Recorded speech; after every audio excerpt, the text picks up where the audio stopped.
Hello, dear friends. This is our, as usual, the Sunday webinar with Michael Laitman.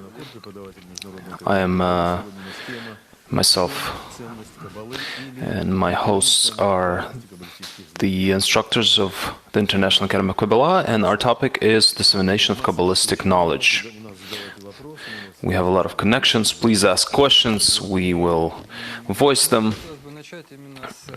I wanted to start with a definition of Kabbalah, because within the definition that Baal Salam gives, it's very interesting that Baal Salam and Ramchal have very specific definitions of Kabbalah. I understand that before them, there weren't definitions.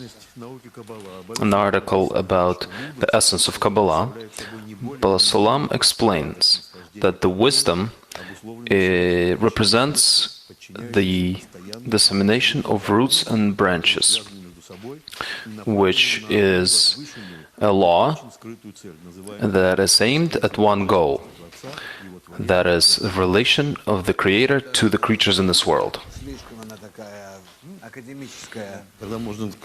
Rav, it's very academic. The goal of dissemination of the Creator to the creatures in this world. Rav, Kabbalah is the method of revelation of the Creator to the person in this world, to a man in this world. When you add all these additional words, then that's what you have. So a person that wishes to reveal the upper force that is concealed in our world, the system of governance, how it governs us, how we in response can govern it, and not what one sees in front of him in this field, but rather everything that is eternal. For that, he needs a method, and that method is called Kabbalah. I know that you're a teacher, Baal Salam, Rabash, in the words of to discover the desires of the upper, why he created the creatures, and that's the theme of Kabbalah. What does the Creator want from his creatures? We study this as the physics of the upper spherot. Rav Ramchal puts an accent here on the fact that this is for a person. Baal Salam gives a more abstract formulation, that this is a revelation of the upper force, and it's programmed for the people in this world. Here in this webinar, we are not just asking questions, but we want to understand what is this order of dissemination of roots and branches.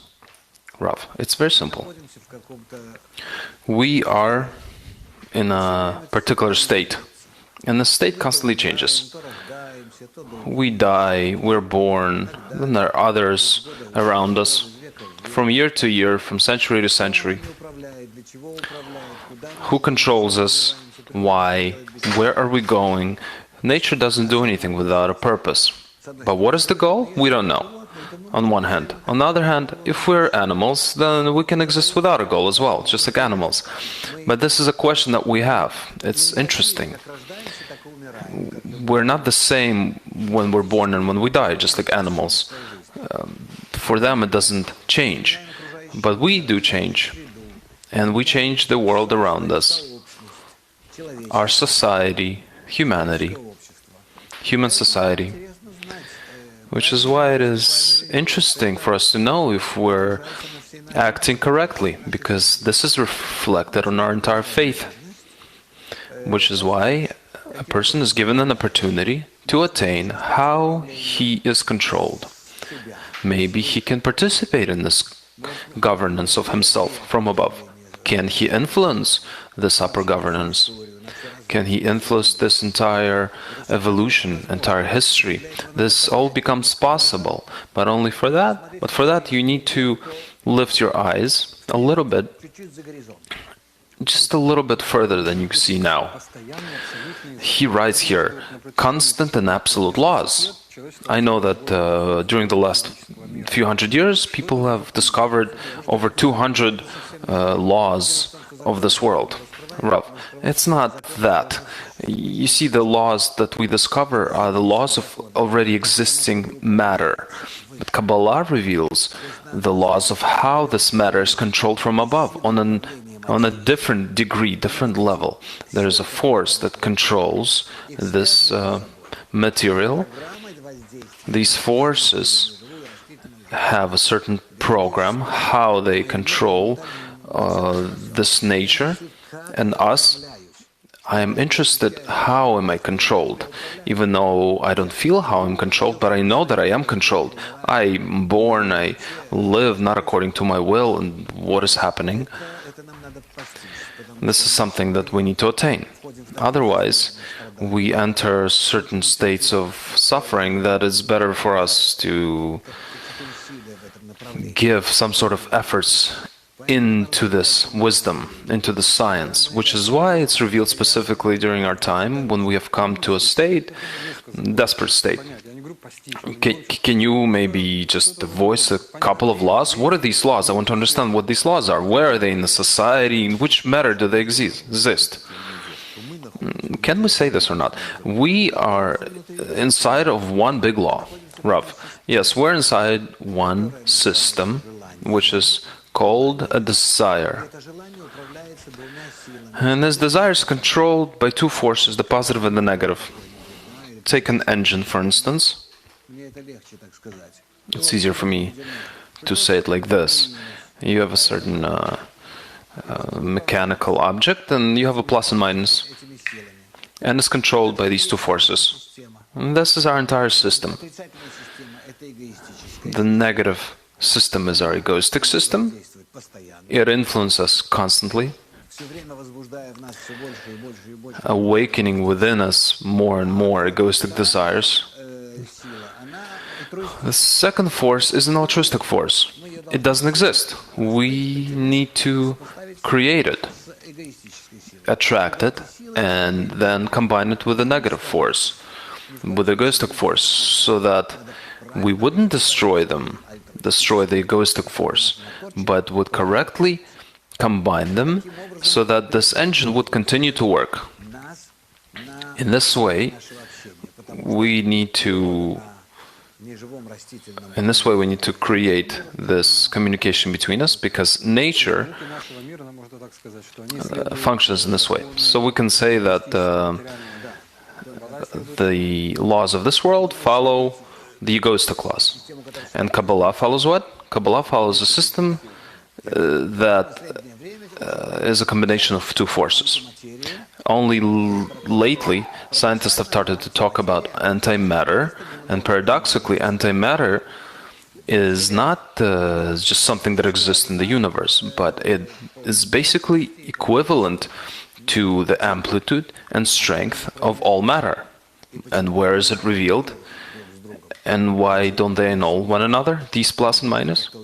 They need to somehow annihilate each other, but somehow they don't meet. Kabbalah studies all of this.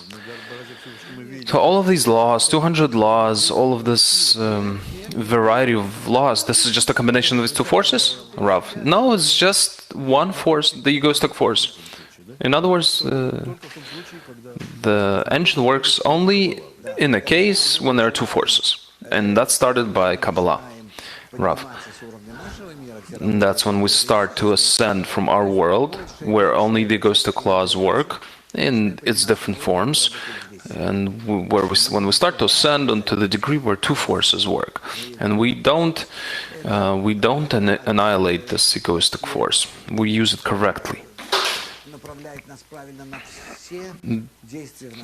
It directs us correctly onto all of the actions in this world, to see everything negative that's in the creation and correctly complete it with the positive, but in no way to destroy or suppress.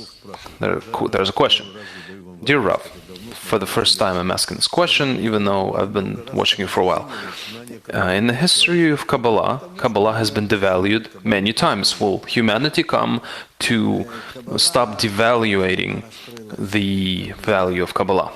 Rav, Kabbalah, as we know, has been revealed 5,000, almost 6,000 years ago. Then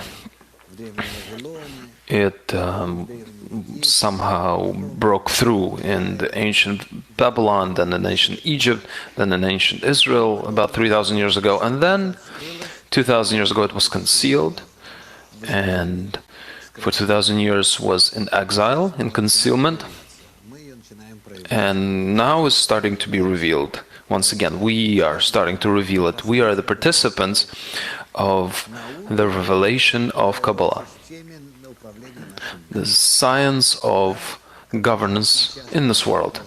Yes, Kabbalah very often needed to be in exile, in concealment.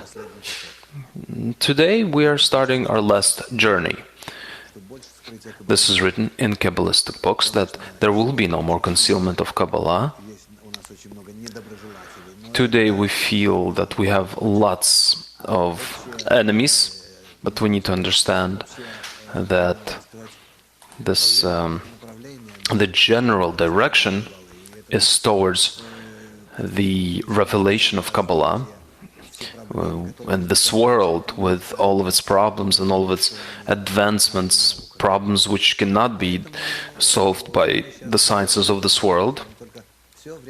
That's why all we need to do now is reveal and reveal constantly. And this is the specific nature of the Kabbalistic approach. There's nothing negative, everything lies in balancing two forces.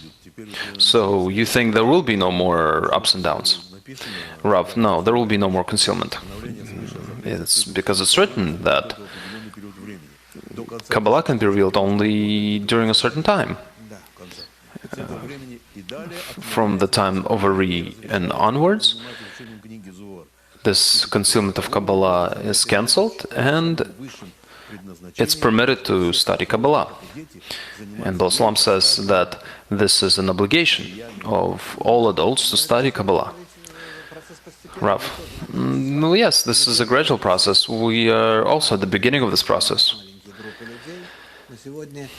Up until this time, only small groups of people studied this science, but from now on it will belong to the masses.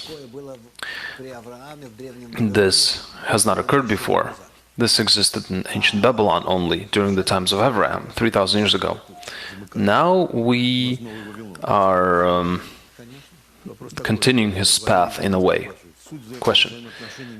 The essence of the interaction between the creator and the person and the man, shouldn't there be a middleman there? Rav says, what kind of a middleman are you talking about? There's no middleman. There's only creator and a man. And the entire humanity that it appears that exists to a person. It exists within a person. If a person interprets everything that exists around him as simply a reflection of his qualities on the background of the qualities of the creator, and he correctly connects these two pictures together, then he comes to a correct view of the entire creation. When he sees himself, the creation and the creature, and he sees himself as existing. So this exists in 10. This correct view happens in 10. Question. Do I need to prove to myself the existence of the creator in the corporeal level, Rav? You don't need to believe or prove. Try in all of your qualities to imagine that this is the creator that is demonstrating this to you. It doesn't matter. Either you're at work, or you're driving, or you're participating at some event. All of this is the demonstration of the Creator. That's Him being in front of you. Try to see this and feel this in your heart and mind. Everything that I feel and imagine, the Creator evokes all of this within me. Try to see how He does this, and try through your feelings and your thoughts to connect with Him and walk along with Him in unison, so that your actions would be in parallel, and would correspond and unify with His. Question: who gave you this mission to disseminate Kabbalah in the world? Rav: well, I received this from my teacher. First books that I wrote, by the way, in the Russian language, I wrote in 1992 and disseminated them in Russia. This was done through the American embassy. Then, after that, I didn't write any of my books. The next book that I published was Shamati. I heard. This is what my teacher wrote based on the words of his father, Baal Salam. And then I wrote the same book under a different title. Then the books of my teacher were published, Rabash. In parallel with that, several Russian books were published, and that's how it went. During the time of my teacher, I was disseminating Kabbalah, and I brought several students to him. And I was disseminating in certain areas where regular people don't go, so to speak. He saw all of this, and he approved of all of my methods. Aside from that, who else could I have asked? Please tell me. If not those people with whom I learned Kabbalah, among whom there were 5, 6 students of Baal Salam himself. When I started studying, throughout those 10 years while I was studying with my teacher, most of them died.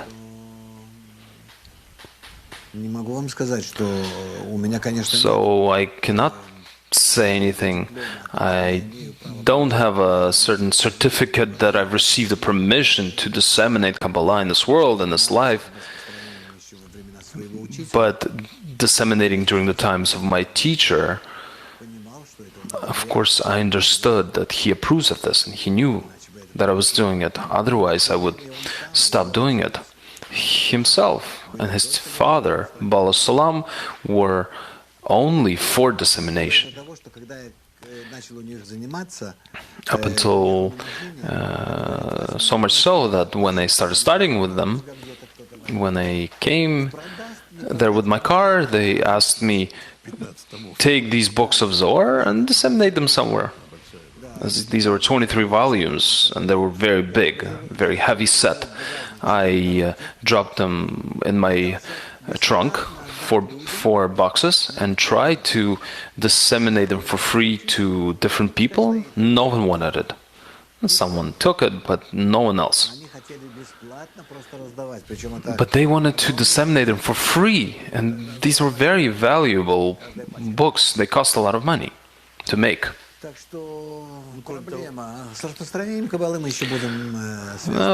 We'll talk more about the dissemination of Kabbalah a bit later. Aside from the fact that you were disseminating, you were teaching Kabbalah as well. And Rabash called you and asked you, how is it going? Rabash was very interested in this. I brought a lot of people to him. There are a lot of questions, whether it's possible to disseminate, is it allowed to disseminate? There were a lot of quotes. For instance, Baal Salam writes, everyone is obligated to learn Kabbalah, without which Kabbalah won't be able to attain the goal of creation, which is why Kabbalah is constantly present in our life throughout all the generations, up until our generation that represents the remnants of the souls that represents those that haven't attained the goal of creation yet. Rav, we must make this last effort and disseminate the science of Kabbalah, the method of correction onto the souls that exist now in this world. It's kind of like the remnants, the remains after cooking that remain in like a dish, in a pot. And they're lowly, but because they're lowly, they attract the greatest light. Because there's a inverse correlation between the vessels and light, which is why our lowest desires, the things that we see in this world now, they must elicit the greatest light, and that will unite all of these souls and will give them such a strong push that will unite all of them. In other words, the worst thief that corrects himself rises to greatest heights. Rav, yes, this is known, which is why the low souls that exist now ascend to the highest levels. According to this quote, it's as if though the same souls constantly revolve. Rav, well, there's a certain interaction between souls. It's not simple. It's like in a living organism. There are cells, all kinds of liquid systems that constantly interact and intermix and are reborn. Which is why this is something you can only reveal through your feelings. The system can only be revealed when a person always tries to constantly imagine for himself that this is what the Creator evokes within him. A very important question, according to this quote that we just read. How do I react to people's negative attitude towards Kabbalah? Should I not explain anything to them? Rav, I think we do need to try to explain, but not... I personally study Kabbalah for about 40 years, and I don't feel that this is how it needs to be done. I started reading about it in the year 1976. So today's 2017, it's been 41 years since, and I don't see any way to directly explain something to a person.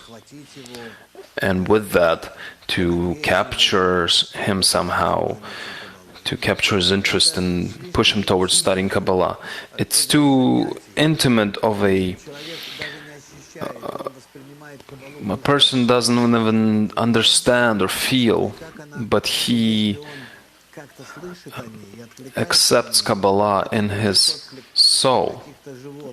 And even if he somehow responds to Kabbalah, it doesn't come from his animalistic qualities that exist in this world, but it comes from more internal qualities, certain mental, and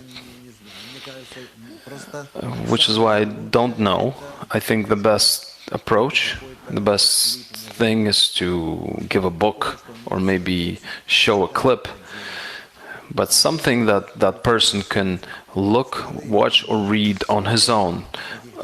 But if you try to stick something to that person during your discussion, a certain proof, then it won't hold. That's how you can disseminate maybe religions or other methods. Kabbalah is something that the person can do individually when they're one-on-one with a certain source and they're come in contact with that source, and they all of a sudden feel that this is something that I want. There's a question.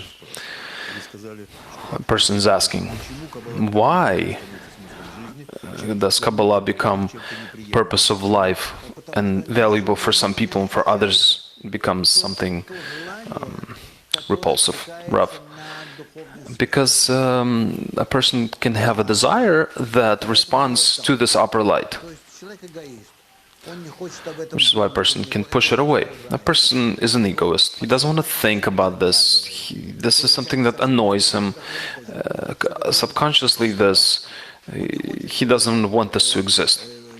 He doesn't want this area of life to exist. He doesn't want there to be a soul, this world, next world. He wants to exist in a certain system that he knows, that he has created for himself, which is why he doesn't like these kind of things. That's first. Second, people that come to Kabbalah and study Kabbalah and then leave, why do they leave? While learning Kabbalah, they begin to discover, all of a sudden, wow, they're talking about the fact that I need to change. I came here to receive certain knowledge, certain qualities, sensations, but so that I would be fulfilled. But it says here that through fulfilling others, I need to fulfill the Creator, and only in that kind of a motion away from myself, I will begin to sense the upper world.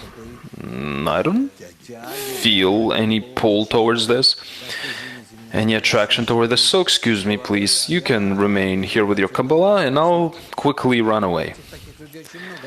There are a lot of people like that, and when they leave, they feel that they were tricked. Somehow they were pulled in. Maybe no one even pulled them in, but they feel they were attracted to this initially, and then they realized that this is not what they expected, and they spent efforts and their time, and they leave very disappointed, thinking that now they will grab the Creator by his beard and will receive this world and the next world and will control everything and everyone. All kinds of secrets and mysteries, and will fulfill themselves with all of this. And it turns out that it's not like that at all. The spiritual world is on a different level, the level of bestowal, and comes in contact with our world only in a certain specific way, and they become disappointed and become our enemies. As it says, 1,000 come into the room and 1 remains. The rest leave. They leave disappointed. They leave as our haters. Yes. How else would you want a Kabbalist, an egoist, to react? But nevertheless, gradually, that person still has certain contact with Kabbalah, and over time, even being far from us, even being our enemy against us, still he's in certain contact with us, and within him something brews, this spark that he received. You think that a negative reaction to Kabbalah is much greater than a no reaction? Rav, yes, of course. Obviously. How can an egoist react otherwise? How can he react? Why is Kabbalah revealed to us gradually? The Creator is concealed. Let him just be revealed. It's done so that you would reveal this quality of love. I'm not afraid to speak about this now because they can't run away. They may want to run away, and then gradually they will come. There's a quote about Baal Sulam from the book Last Generation. You can't explain to the masses anything spiritual, because their souls are not ready to receive pleasure from the forms that are above the material. They can't interpret anything that is above the desire to receive in this world. Hence, for all of the questions of the things above this world, you need to talk about it in a certain way. The people that are sitting, Rav, the people that are sitting before us and watching us right now, these are different types of people. But if you go out onto the street, then who can you appeal to? No one is interested in what you want to tell them. So a person needs to understand certain abstract ideas. So people with small desires, Rav, a general desire that the Creator has created, it's broken down into several pieces. Nei, Hagat, Chabad. 2,000, 2,000, and 2,000 years. Each one of those 2,000 years, we are currently in the last 2,000 year segment. In the last level, in this last degree, there are those that simply cannot. During the last few years, we've gone through a certain correction. Let's say this is the ego, and it's segmented into 2,000 years, 2,000 years, and 2,000 years. We're somewhere here, in the year 5,778.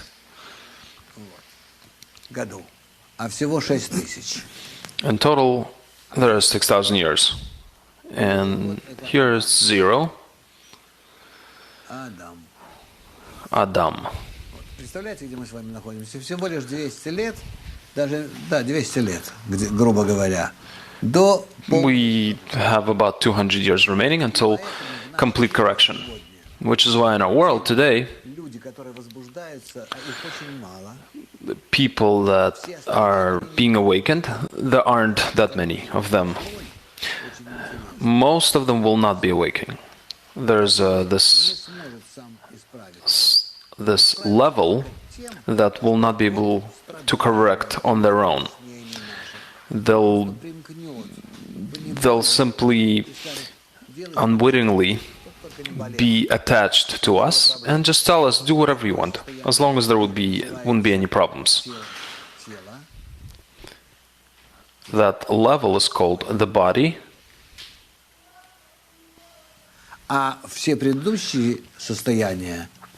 While all the previous states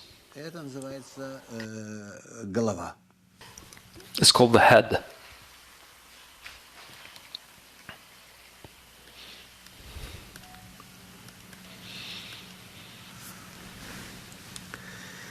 Так что вот так это будет развиваться. That's how it will be developed. I drew this in, and this picture is not exactly correct.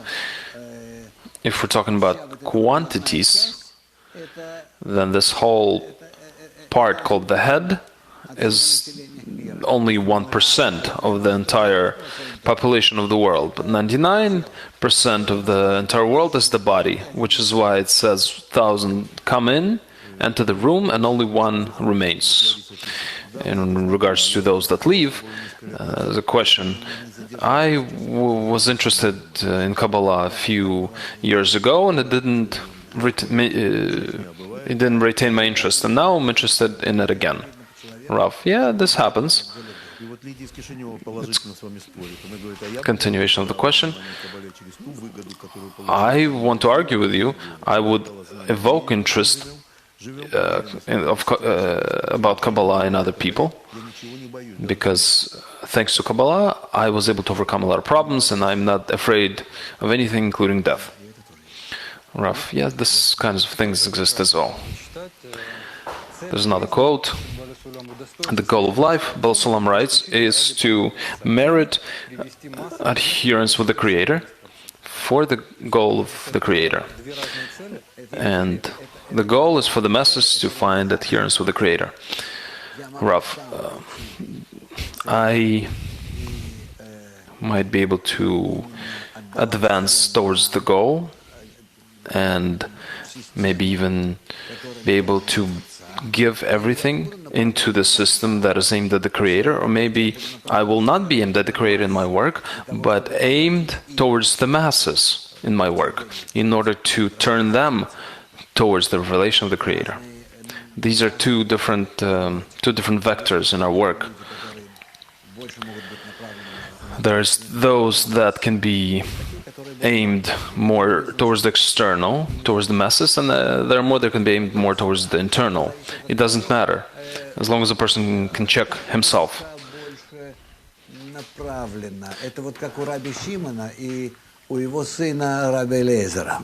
This is similar to Rabbi Shimon and Rabbi Eliezer, his son. Rabbi Shimon worked more towards this point of the Creator, and Rabbi Eliezer, his son, worked more towards the world, which is why Baal Salam writes, you need to teach the whole world, you need to bring all the nations hosts. If I feel that for me it's difficult to change, but I can teach others, I can deal with people, I can lead thousands of people. If I feel this, then I go there. Rav, no problem. You can use this. You can correct yourself. But me, myself, I don't study too much. Rav, doesn't matter. It says, one will find the place where his heart will be rejoiced in Kabbalah. Another question. Dear Rav, please don't speak about us as animals. It sounds cynical and unjust. Rav, well, ask the doctors and they'll tell you. Ask biologists and zoologists, they'll tell you the same thing. What, we're not animals? Who considers them not an animal? Raise your hands. I'm looking at you now. No one's raising their hands. Some girls are waving at me. You agree, right? How do we differ? We're actually worse than the animals. Because that life force, that mind, those qualities that exist within us, we give them only to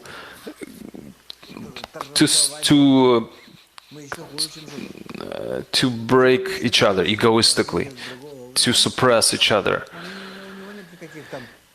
What is an animal? All it has is an instinct. He doesn't have shame or doesn't covet from anything. But we try to trick each other and do everything through trickery and lies, which is why we're worse than the animals. It's written in the sources, including the Zohar, that people that are in their egoistic desires are like animals, Rav. Because we are like animals, but we're a lot worse than them. In realization over internal properties, qualities, we're worse than the animals. During the times of liberalism and democracy, it's not worth talking about these things. Rav, I thought we went through this already. When you tell a person that he's an animal, it kills him right away. Rav, I'm talking to my students who are smart, who are already ascending to the level of a man. Those who are listening, that means they have this opportunity. Rav, I'm talking what's written in Kabbalah with the same words. In Kabbalah, when it's talking about a man, it's not talking about one man, it's talking about a sum of all the men. Rav, yes, it's talking about everything that was, the entire desire that was created by the Creator. There was only a desire that was created by Him. When this corrected desire becomes like the Creator, then it's called Adam. Means similar to the Creator. So one person cannot be called a person, Rav. Definitely not. There's nothing to talk about. That one person is just an animal. What about a Kabbalist? A Kabbalist cannot be on his own. He must be connected to others. Otherwise, where does he realize his similarity to the Creator, his properties of bestowal? Only in relation to others. Question. How would humanity look like if it wouldn't have Kabbalah? You know, throughout thousands and thousands of years, humanity has existed without Kabbalah. It didn't know anything. People climbed out of their caves, climbed down from their trees, started to evolve. They started developing finances, schools, all kinds of careers. You didn't need Kabbalah. Some places, some areas where there were certain aspirations towards attaining the goal of nature, the goal of existence, were above an appeal towards the meaning of life. There, gradually, Kabbalah was developed and revealed. This all started from Adam, 7,700 years ago. Since then, so let's say 2,500 years passed from Adam to Abraham. Zohar talks about all of this. We learned this in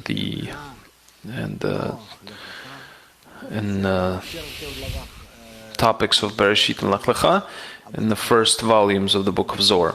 It's talked about how desire was developed during this period of humanity's existence. It's talking about all of these ascents and descents in the revelation of the Creator.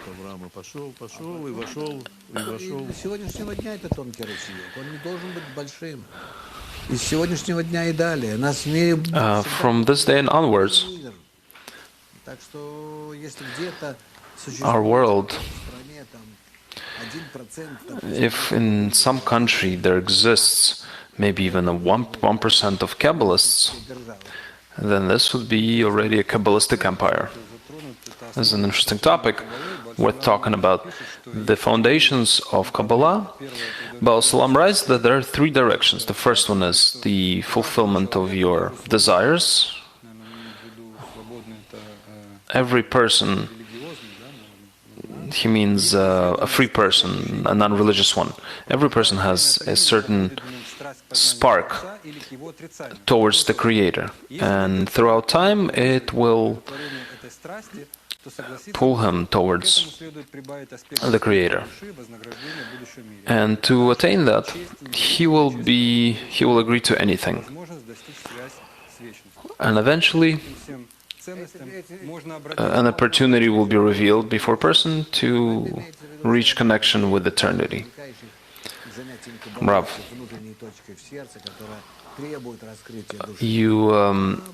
the way you attract people is through their point in the heart. And you act upon these people's desire towards this appeal. And it's possible to, even though there's a small amount of people that doesn't have this spark at all, they will be pulled towards Kabbalists only due to suffering. Because they'll see that there's no salvation aside from this method. Близких себе, все равно страдания и вынудят их как-то быть. Still, suffering will как-то соответствовать, сблизиться. Will get them to feel close to Kabbalists. Proof that Baal Salam talks about the fact that you can prove to people, if people will not be able to correct the attitude between themselves, then they wouldn't be able to continue their existence. With this kinds of a message, we can also appeal to people, right? Another question. Vitaly from Germany is asking, what differentiates Kabbalah from philosophy and other sciences? These are constant questions that come in. You know that I used to study philosophy, and my daughter has finished a degree in philosophy, and your son did as well.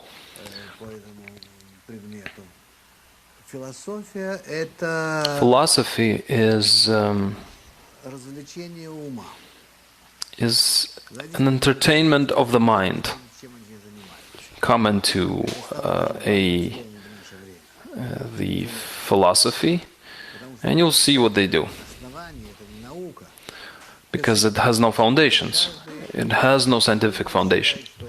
Whatever a person thinks that it can exist, has a right to exist in this world, and then this fills the world with all kinds of imaginary things. How is Kabbalah different or strange? Because it's similar to philosophy. If you take a philosopher, he just imagines things, imagines certain theories, but a Kabbalist attains the upper world, but no one knows that he attains it. But he speaks out of his attainment. How can you prove that one of them is a scientist, a Kabbalist, that really does attain the upper world, the system of governance, and which is why he describes it through all kinds of formulas, and right next to him there's a philosopher that just philosophizes, theorizes, baselessly. Which is why Kabbalah is being compared to philosophy and is being taught at alongside with philosophy. There's nothing good about this.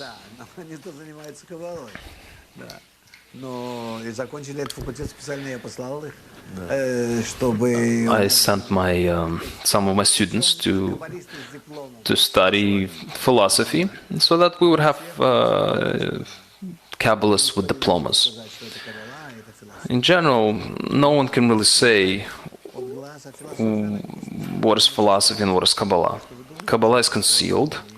With philosophy, nothing is concealed. Whatever a person imagines, then that he deems to be true.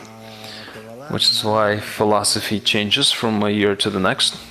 Kabbalah is unmutable because it was developed many, many years ago. Ari in the 15th century has developed our current method, and Baal Salam has solidified this theory. And with us, we are realizing it. There's nothing else we can add here. The system of the upper world is described, and it's unchangeable. There's another topic. The internal and external dissemination, you spoke about this already. Can you comment on this, that the internal dissemination is primary, it's on the level of feelings and thoughts? When a person corrects himself, being a part of the system, he corrects everybody else. And there's no need to go around and talk to people. Right? Rav, yes, this does exist. This is a place. If me, in all of my thoughts and actions, try to be connected with the Creator, prior to realizing my certain desire, my thought in my mind or heart, if I try to realize that this is given to me, or I recognize that this is given to me by the Creator, and act accordingly, then in this action, this physical action,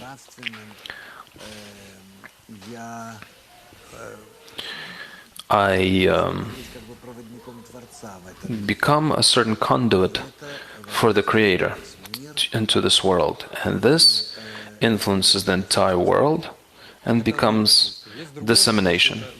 This is one type of an influence. Another type of an influence is an external dissemination, when we build a certain environment of correct connections between people, the society, and then all these people around us, external people, look at the society, let's say that consists of several thousands of people, and will want to belong to it. Is that possible as well? Can Kabbalists give an external example to people, or this exists only internally? Rav, no, we cannot give an external example to people. They will not understand it.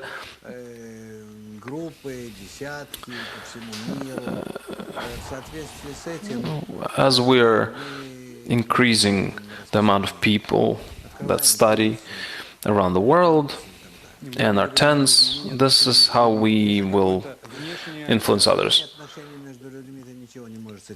The change of attitudes You cannot teach courses. Misha's saying,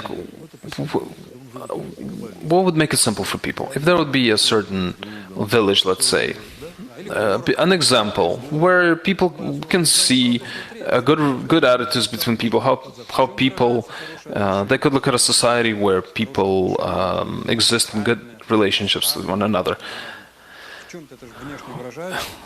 Is there an external expression of good attitudes between people? Rav.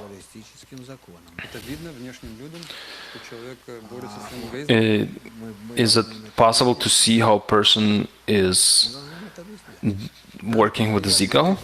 Rav. We need to explain this to people. In the way you explain to those that come to study Kabbalah. We'll have a congress soon. At the end of this week, there will be a lot of new students. Surely there will be students that have never heard any of our lectures. They'll come, and they'll be there for three days. Externally, is it possible to somehow show them something they could look at, certain good relationships between people, to feel this? Congress, yes, you can do this because it's a temporary state where when people can begin to feel something from a spiritual, but it's not sustainable over a long period of time.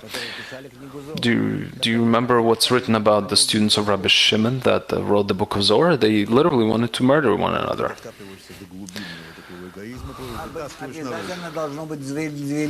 There need to be two lines, the left and the right.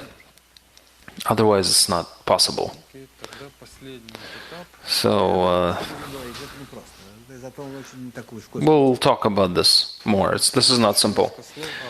Then I'd like to add a few more words. The benefit that comes from dissemination. The first, and we'll talk about this during Congress. First is working on common projects gives an opportunity to connect with other people. So even though I don't understand what intention is, I don't feel anything, but while working, collaborating with other people, regardless of what it is, maybe writing a book, this is key. This can also be called connection. Rav, of course. I'm connected with a lot of people. I have a lot of meetings, daily meetings. Some write books, some shoot video clips, others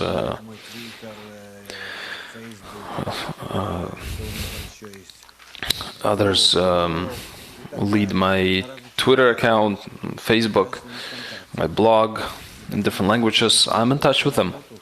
Through this common work, there is a connection. Can we say that this corporeal world is created only so that people would be connected between one another on the most minimal degree? Rav. In our world, the general correction must come to completion. In this world, we need to come to a state when this world will be ready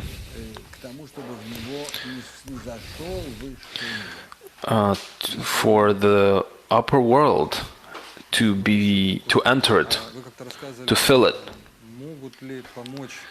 You once talked about something. Can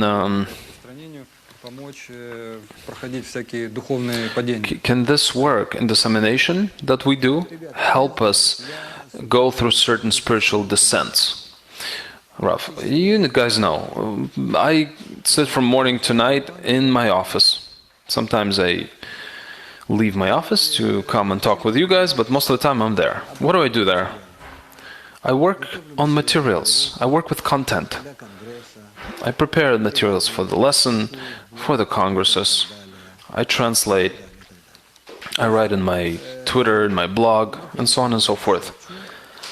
Well, aside from that, I teach the study of the 10 Sefirot. I not teach, I learn myself. I try to improve certain texts. текстами, она Work with texts is the main thing. никуда не уходит. The book will not go anywhere. It doesn't disappear. It has a spiritual root. Even if it's inside a computer, it's still a book. The text. Никуда ты от него не денешься. And you can't escape it. 22 letters is a spiritual key. That's what we learn. Can you simply read the text? When you read the text and then you prepare this text for others, how is this connected to my spiritual advancement? Preparing it for others? Then you become a channel between a connection between yourself and others. Then the upper light goes through you. Otherwise, you will not receive anything. You prevent it from passing. Excuse me, everything is founded on the fact that there's an upper, and then there's you, and then there's a third. You need to pass this light through you onto the lower one. This is me, I, and here's the Creator. А это он, допустим. And this is, let's say, another. То есть вот Игорь из Белгорода, я проталкиваю этот город, поскольку родной. При переходе на другой уровень увеличивается Question: when I advance to another level, will the amplitude of my feelings increase? Это в бесконечное количество раз. Это же ведь Rav, this is multiplied an infinite amount of times. как так чувство. The source exists in infinity. What do you mean feelings? What kind of feelings do we have except the animal feelings that we have right now? That so that it would feel comfortable like a small little animal. We only have a few minutes left. Ну, кроме Вильнюсского конгресса. Объявление очень простое. What kinds of announcements do we have? Rav, at the end of the week, we're meeting with all of our participants in Vilnius, Lithuania, from 3rd to 5th of November, and I'm hoping that we'll have a wonderful Congress. We wish to see all of you there. After that, next Congress will be in February in Israel. Thus, we invite all of you to participate. That's basically it. About what you just drew, there's an excerpt. A person lives not for his own needs, but lives for the needs of the chain that doesn't exist for its own sake, but for the sake of passing this light onto others. Rav, when you pass the light from yourself to others, then you become infinite. You don't stop this light, but you pass it through you, and thus you become just like it. Does he fulfill himself? He gets fulfilled by the fact that he fulfills others.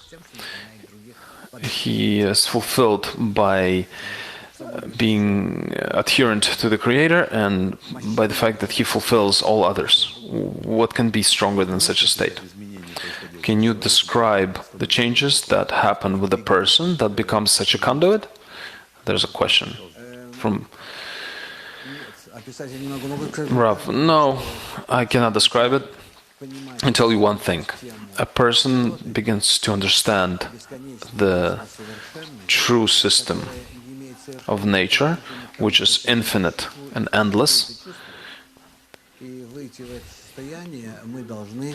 And in order to exit this into the system, we need to try while being in this world.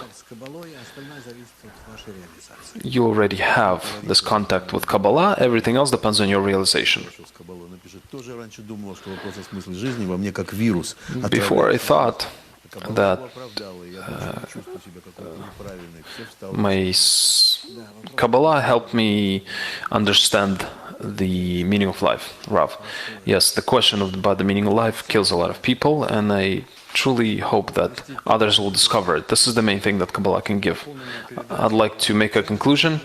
We had a very important talk about the value of Kabbalah. What is the conclusion, Rav? Try to act very simply. catch yourself on the fact that prior to a certain desire being that awakes within you, or certain thought that is awakened in your head, that is sent to you by the Creator. Try to, along with these thoughts and desires, to continue your actions in tandem with the Creator as a pair. And you will do this until you begin to feel yourself and Him as a couple, as a coupling, two participants. Try to do this. At any moment in time, He awakens within you either thought or desire, and you try to continue this thought and desire together with Him, to be constantly aware of how to do this, so that He would also constantly be within these actions. You'll see. You'll be able to do it, and I'll help you. Good luck, and until we meet again.